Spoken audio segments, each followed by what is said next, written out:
Sawadee-ka. Hello and welcome to Daily Wisdom, Walking the Path with the Buddha.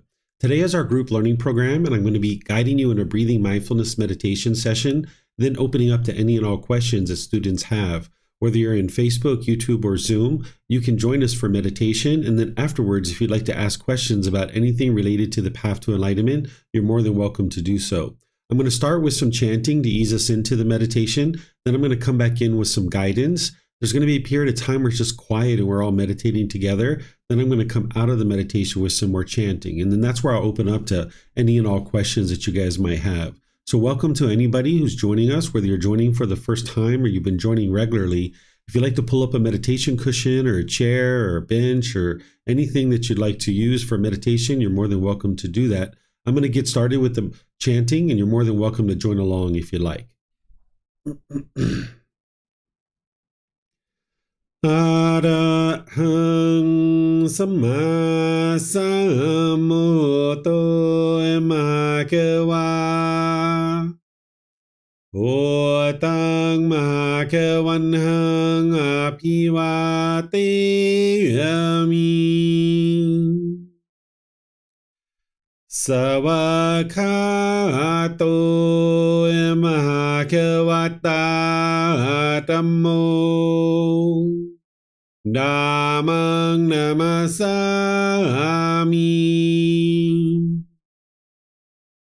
Supatipano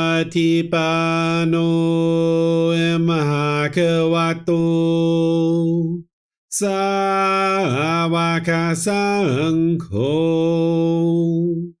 Sanghang namami Namo Tassa Bhagavato Arahato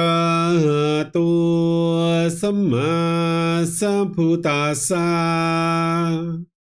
Namo Tassa Bhagavato Arahato Samma Sambuddhassa Namo Tassa Bhagavato Arahato Samma Sambuddhassa Iti piso Bhagava Arahang Samma Sambuddho Vicacaranang Sammuno Sakhato Rokavitu Anuttaro Purisa Dhamma Sati Satatawa Manusanang Oto Bhagavati.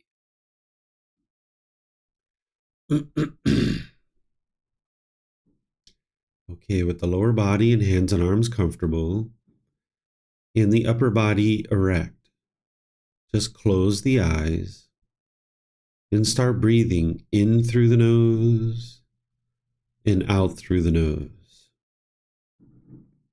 Here you're just looking to establish the breath, a nice, natural, steady, consistent breath. Not forced or controlled, just a gradual inhale through the nose, experiencing the full breath. And then whenever you're ready, exhale out through the nose. Breathing in and out.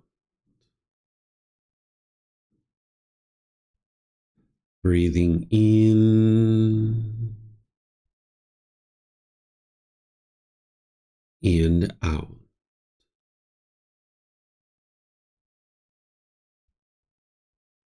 Your breath may not match up with the guidance that I'm providing, and that's okay. This is your practice. I'm just here for guidance. You can use this voice as a reminder that whenever you get to the next inhale, breathe in gradually through the nose, developing a nice, natural, steady, consistent breath. And then whenever you're ready, exhale out through the nose, experiencing the full breath. Breathing in and out. Breathing in and out.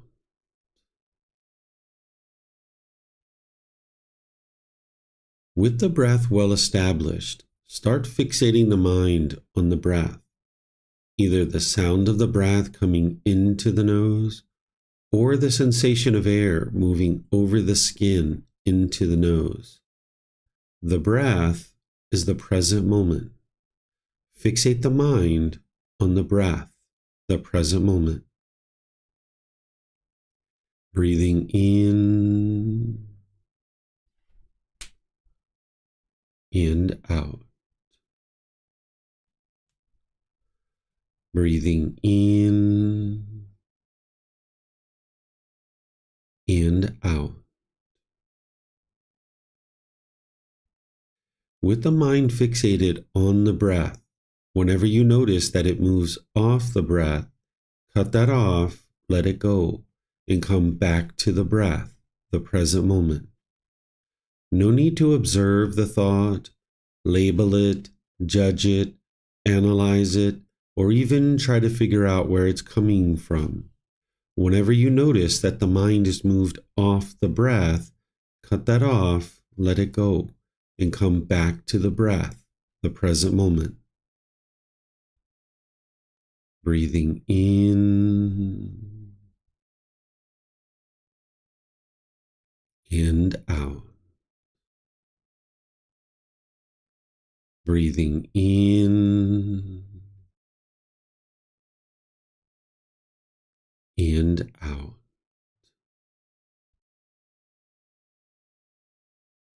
I'm going to be quiet now and let you do this work of focusing on the breath, cutting off and letting go anytime the mind moves off the breath. You have nowhere to go. There's nothing to do. No one needs you right now. This is your time to focus on the breath. Breathing in and out.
Arahang Samma Sambuddho Emakawa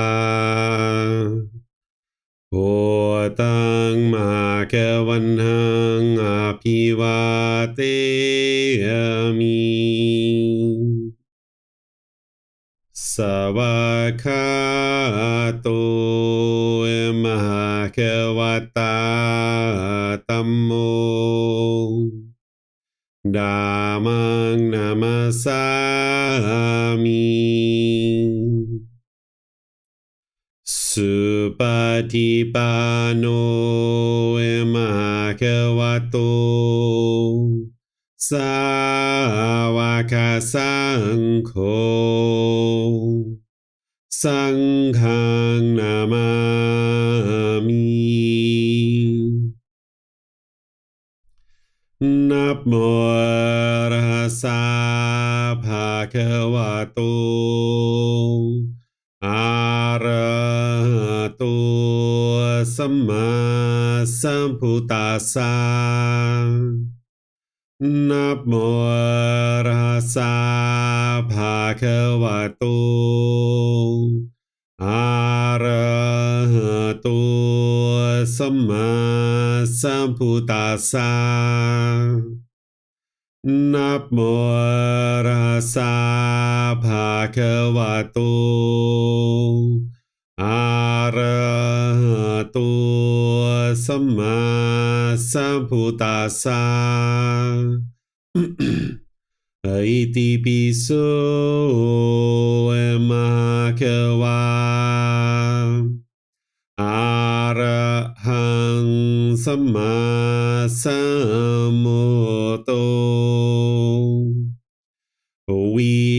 Vicacaranang Sammuno Sakato Rokavitu Anutero Purisa Dhamma Sati Satatawa Manusanang Oto Bhagavati.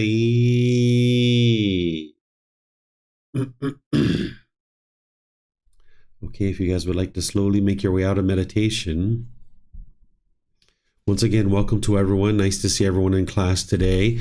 If you have any questions that you would like answered related to the path to enlightenment, you can let me know by putting that into Facebook, YouTube, or Zoom in the comment section.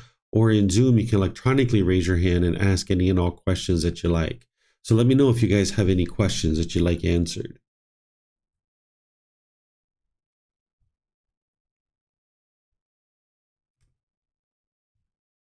Okay, it looks like Kristen has a question or maybe more. Go ahead, Kristen. Hi, thanks, Teacher David. So I have a question about sensual desire, and how would you describe sensual desire? And also, how does that kind of connect with mental objects?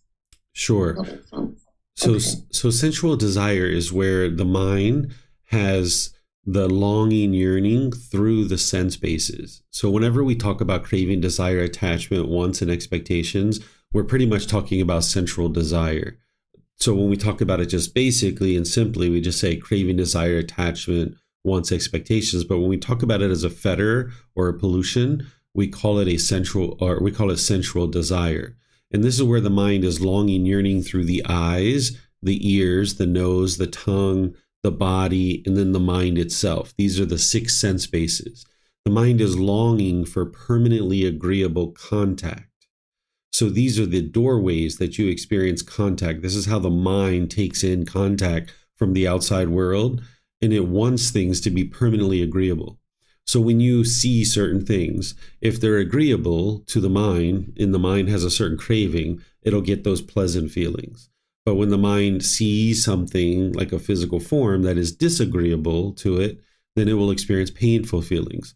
So I usually give an example, like if you see a young child walking down the street with their parents holding hands. You're like, oh, that's so beautiful. Wow. So great. Maybe you get pleasant feelings from that. But now you turn the corner and you see a parent slap their child across the face. Oh my goodness, that's disagreeable. And that's something that you saw through the eye. And it's that central desire, that longing, yearning for things that are permanently agreeable, that now when you see something disagreeable, you experience the painful feeling. So you need to eradicate the central desire where you're no longer favoring and opposing, or you're not seeing things as agreeable or disagreeable. It's just contact. So that person who pulls up to you with music next to you in the car, instead of getting all happy and excited because it's your favorite song, it's like, oh, wow, that's really good music. Wow, okay, let's dance. Let's have a good time. But your mind doesn't get conditioned pleasant feelings from it. So then when somebody pulls up with music that you don't particularly listen to, it's like, wow, I don't listen to that kind of music, but I'm glad he's having fun or she's having fun. You don't have to be upset or angry or frustrated. So central desire, the mind is wanting this permanently agreeable contact through all these sense bases. In the mind sense base, all the others seem to be pretty straightforward for everybody to understand. The mind sense base is like, say something you happened in the past to you that was particularly pleasurable or painful. You could be thinking about that in the present moment, and now you're forming either pleasant or painful feelings based on something that happened in the past. There's no contact through the eyes, ears, nose, tongue, the body. It's just something the mind's thinking about. Or say there's something in the future, like maybe you would like to go to Thailand and you get so excited because I'm going to go to Thailand. There's no contact that's happened. You're just maybe sitting in your car or sitting at the office and the mind's thinking about Thailand and getting all excited. But then the mind can also be thinking about something in the future and get painful feelings from it too. So that's the sixth sense base, that the mind is having this contact, wanting things to be permanently agreeable. Now, in terms of a mental object, that is a mental object. Central desire is a mental object. A mental object is a deeply rooted container in the mind, and all those fetters are mental objects. We typically talk about mental objects as a unwholesome quality, like the fetters. So personal existence view, doubt, wrong behavior and observances, central desire, ill will, desire for form, desire for formless, conceit, restlessness, and ignorance. Those are the 10 fetters, and they're all mental objects. They're deeply rooted in the mind, and they need to be uprooted out of the mind. That's what you're doing on the path to enlightenment, is you're purifying the mind of these mental objects. But there's some cases, because of the way that we're translating the words of the Buddha, where this word mental object is being used in other situations too. It can be used for a wholesome thing. You know, we could call a loving kindness a mental object, or compassion a mental object, or we could call thoughts or ideas a mental object. But more likely than not, 85, 90, 95% of the time, when we use the word mental object, it's related to these 10 fetters. And that's what you're purifying your mind of. And you ultimately need to understand each one of those fetters and what the symptoms of them are, so that then when you, with your mindfulness, spot those symptoms, you can know how to cut that off and let it go and eliminate it.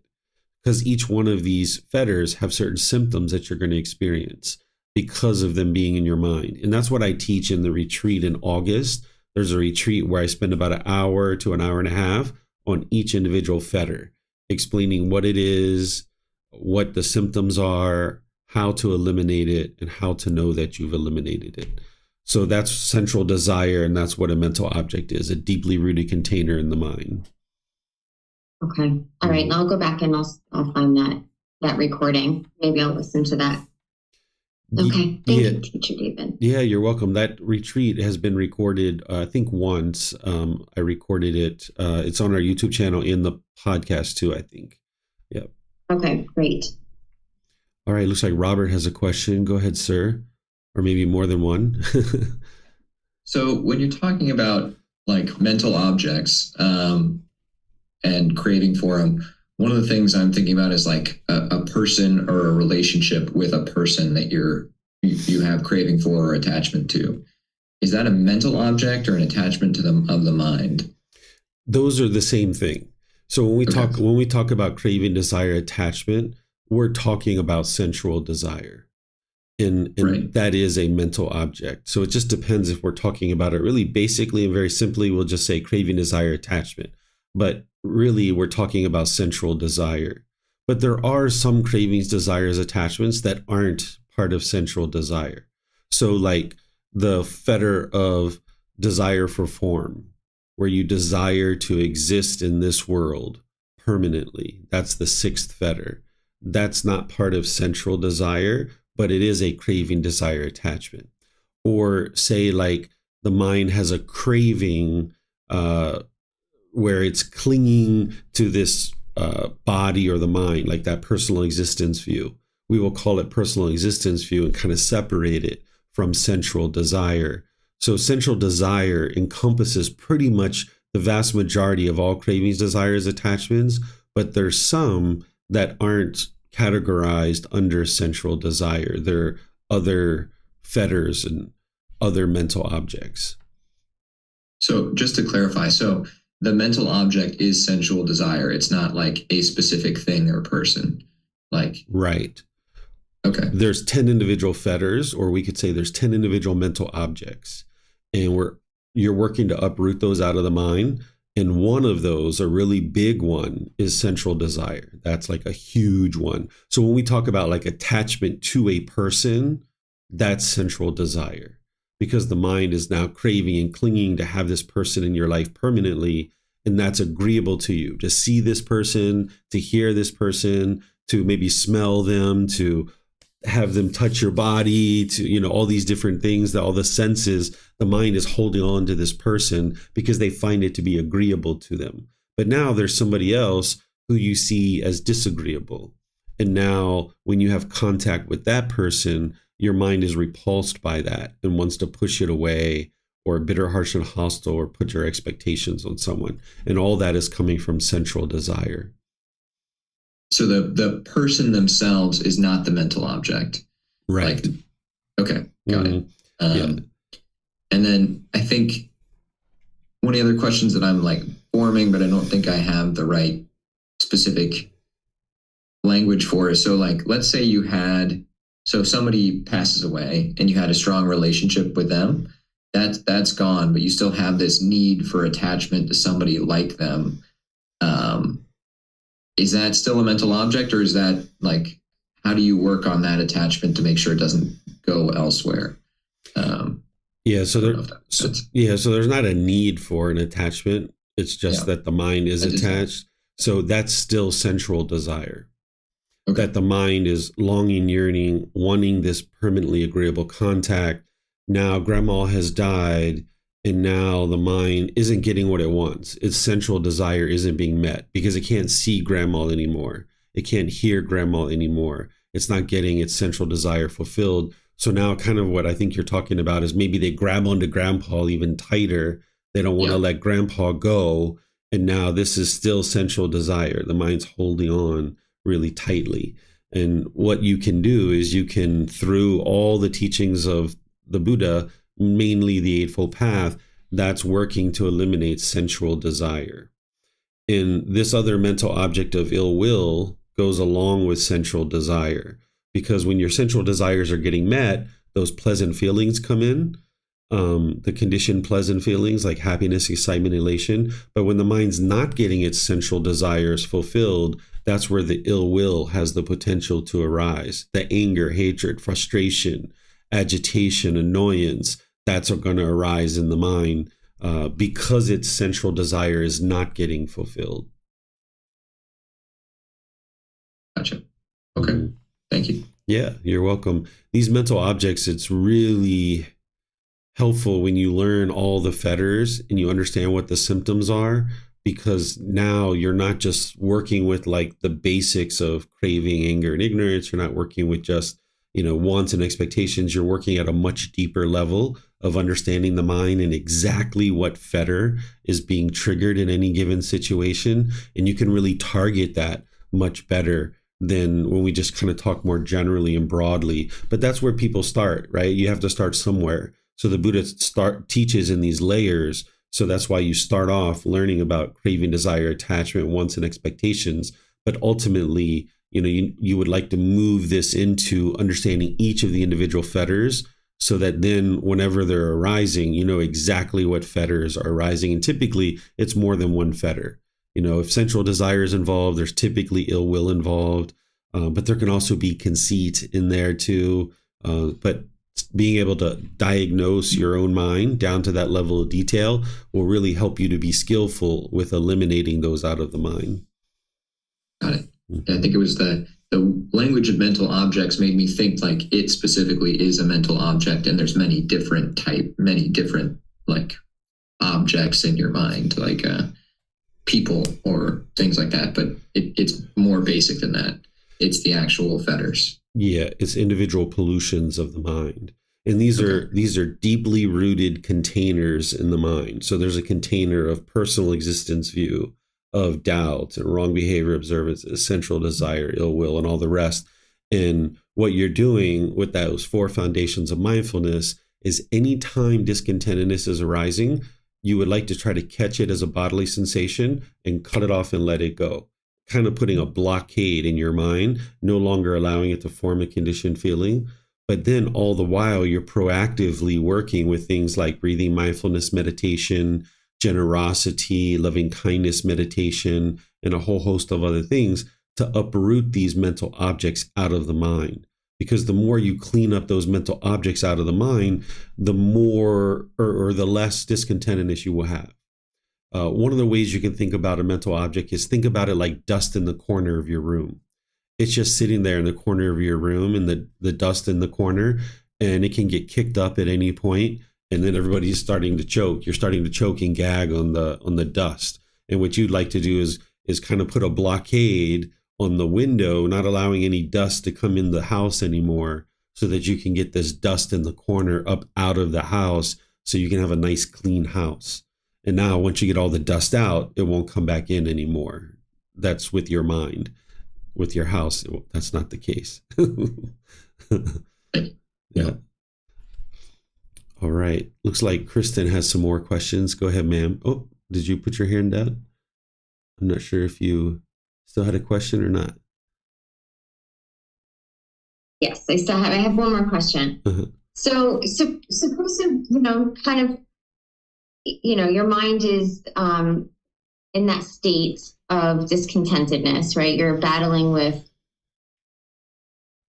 some, whatever thought, right? Like a thought that's now generated a feeling that now I'm uncomfortable. I'm not getting something that I want. Now I'm irritated, but I haven't said anything yet, right? I haven't actually acted out in any way, but it's all kind of internal. Is that affecting my karma in any way? As long as I'm like kind of working on it internally and trying to, uproot whatever fetter I'm sort of challenged with in that moment, and I'm letting it go, but I haven't acted out in any sort of like unwholesome way. How am I doing at that point? Sure. But it's still like in my mind and I'm struggling, but I just haven't yelled at anyone, even though I may want to, but I kept it in, right? Something like that. This is what I call being quietly frustrated, right? And you go through this long period of time where in the past you would have acted out, but now you're learning that that's unwise and you're kind of quietly frustrated. You'll go through kind of almost years of this, where you're restraining the mind. So two things here. When you're experiencing that frustration in your mind, that is your karma. That because your mind still has craving, anger, and ignorance in the mind, you are experiencing those frustrated feelings. So that is your karma. The fact that you're not acting upon it and you're not yelling and hollering at anybody, that's improving your karma, that now you're not generating any new unwholesome karma to deal with. You're just dealing with it internally.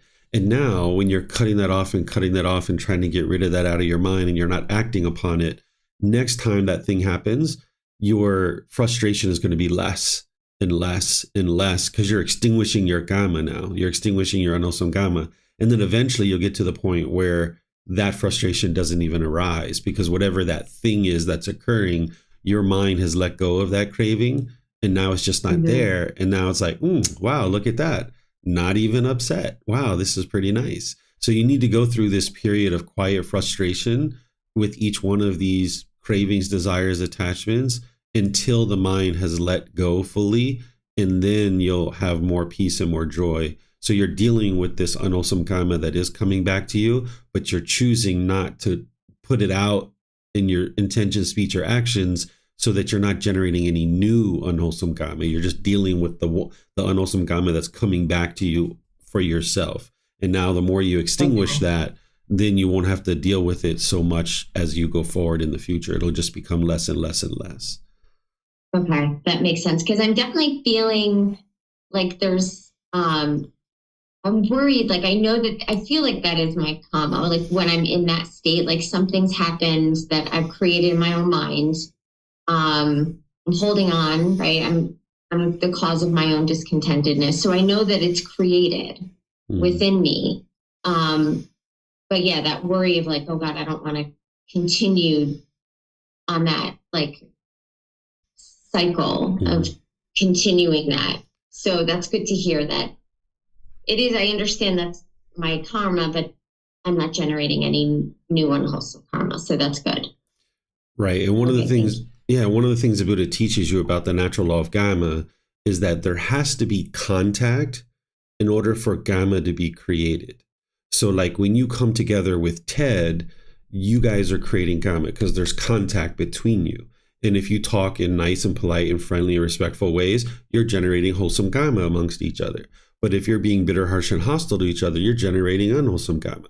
So when you understand that contact is like a prerequisite, it's a condition in order to create karma, then you understand that when your mind's frustrated and agitated, the last thing you're interested in doing is kind of like going around other people and start venting that, right? Because it's just going to create new unwholesome karma. So this is where you kind of quietly go in a room somewhere, calm your mind down, or you go for a walk out in the neighborhood, go for a bike ride. You just completely get it out of your mind so that you're not having contact with anybody to create any new karma. Or like say you're in a conversation with someone and you were completely fine entering the conversation, but now something's been said or something's been done. You're noticing the agitation starting to arise.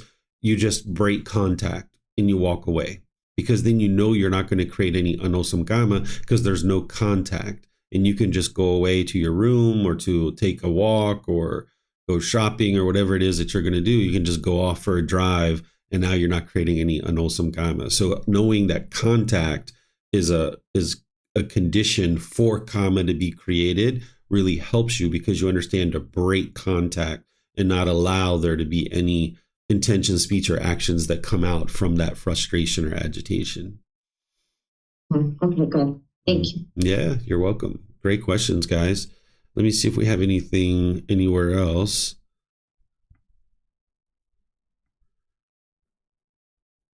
Okay, I'm not seeing any questions anywhere else. So I'm just going to end here by thanking everyone for joining. Thank you all.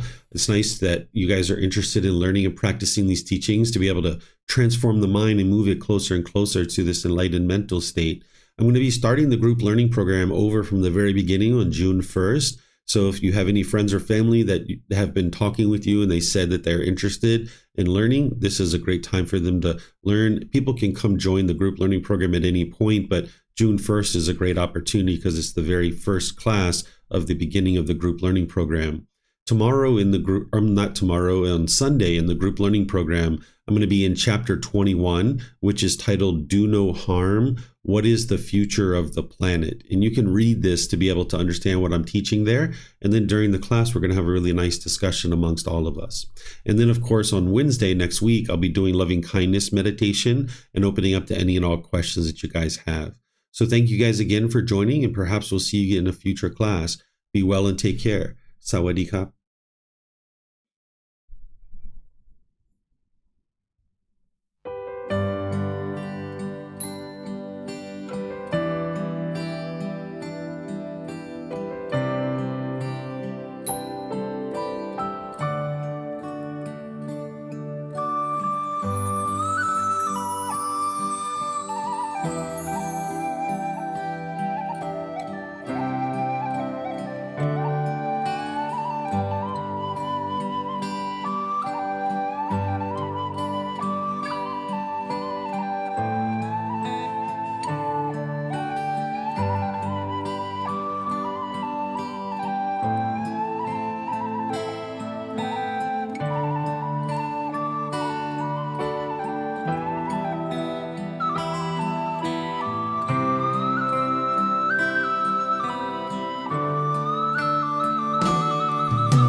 Thank you again for watching. Enjoy your meditation.